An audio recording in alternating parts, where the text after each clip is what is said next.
ఈ అత్యాలు కూడా వేరే ఉంటాయి. మన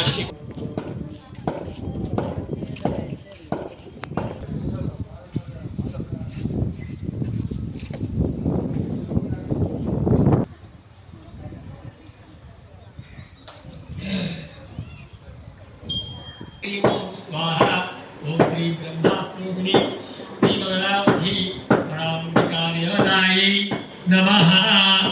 कुंकुमादि परिमल ओम श्री ब्रह्मास्त्रोमिनि श्री मंगलामुखी पराम्बिकादेवतायै नमः। ओम ब्रह्मास्त्रोमिन्यै नमः। ओम देव्यै नमः। ओम मात्रे नमः। ओम श्री मंगलामुख्यै नमः। ओम चिच्चक्षे नमः। ओम ज्ञानोपाय नमः। ओम ब्रह्मानंद प्रदायिन्ये नमः। ओम महाविद्याय नमः। ओम महालक्ष्मी नमः। ओम श्रीवत्सवसुन्दर्यै नमः। ओम गुलेश्वर्यै नमः। ओम वाराख्यै नमः। ओम छिन्नवस्ताय नमः। ओम ताराय नमः। ओम कायै नमः। ओम सरस्वत्यै नमः। ओम जगत्पूज्याय नमः। ओम महामायाय नमः। ओम कामेश्यै नमः। ओम भगवान्यै नमः। ओम दक्षपुत्र्यै नमः। ओम सर्वसंपत्कर्यै नमः। ओम देव्यै नमः। ओम सर्वलोकवशङ्कर्यै नमः। ओम वेदविद्यायै नमः। ओम महापूज्याय नमः। ओम भक्ताद्वेष्यै नमः। ओम भयङ्कर्यै नमः। ओम स्तम्भरूपवेदवक्त्रप्रियाय नमः। ओम शुभाय नमः। ओम वेदनियै नमः। ओम जलाउज्जलधारिण्यै नमः। ओम गायत्र्यै नमः। ओम प्रसदाय नमः।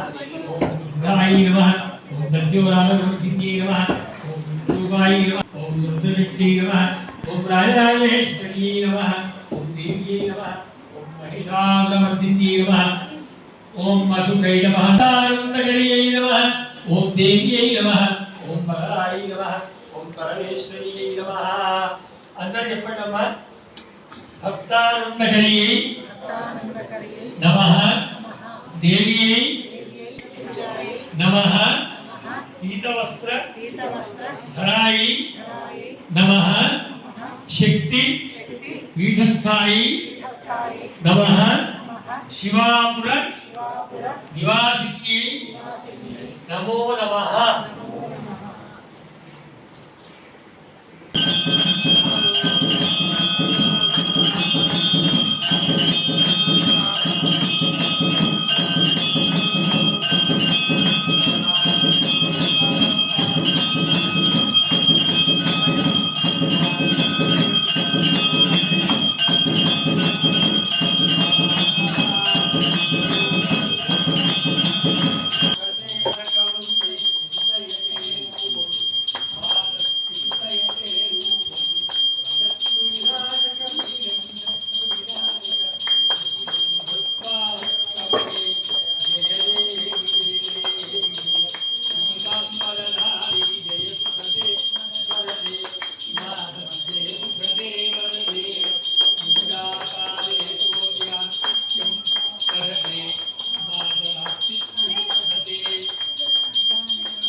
जगदम्बायै नमः। चतुर्भुजां त्रिनयनां पीतवस्त्रधरां शिवां వందేహం బగలాం దేవీం శివాపుర నివాసిని. ఇప్పుడు మనము తెలంగాణ రాష్ట్రంలో మెదక్ జిల్లాలో శివంపేట గ్రామంలో అత్యంత ప్రసిద్ధమైనటువంటిది దశమహావిద్యల్లో ఒకరైనటువంటి శ్రీ బగళాముఖి మహావిద్య యొక్క క్షేత్రంలో ఉన్నాము.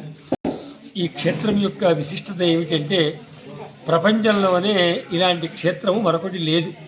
ఎందుకంటే బగళాముఖి గురించి సోషల్ మీడియాలో ఎవరిష్టం వచ్చినట్టు వారు మాట్లాడుతున్నారు, కానీ సాంఖ్యాయన తంత్రంలో బగళాముఖి అమ్మవారి గురించి, అమ్మవారు కృతయుగంలో ఒక భయంకరమైన తుఫాను వచ్చినప్పుడు దేవతలు, ప్రాణులు, అందరూ జంతువులు అన్నీ కూడా భయంకరమైన నష్టాన్ని చూస్తున్నప్పుడు మహావిష్ణువు యొక్క తపస్సుకు వచ్చి అమ్మవారు పసుపు కందకంలో అవతరించింది అని ఆ తంత్రశాస్త్రంలో చెప్పబడింది.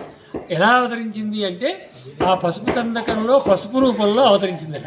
ఇక్కడ కూడా ఈ క్షేత్రంలో కూడా మనకు చుట్టూ పసుపు కందకం ఉంటుంది. ఇలా వరుస క్రమంలో మొత్తం ఈ 10 రోజుల్లో 10 మహావిద్యల పూజలు విశేష పూజలు అవుతాయి, అమ్మ పూజలు అవుతాయి. రోజు మహామంత్ర హవనం కూడా ఈ క్షేత్రంలో జరుగుతుంది.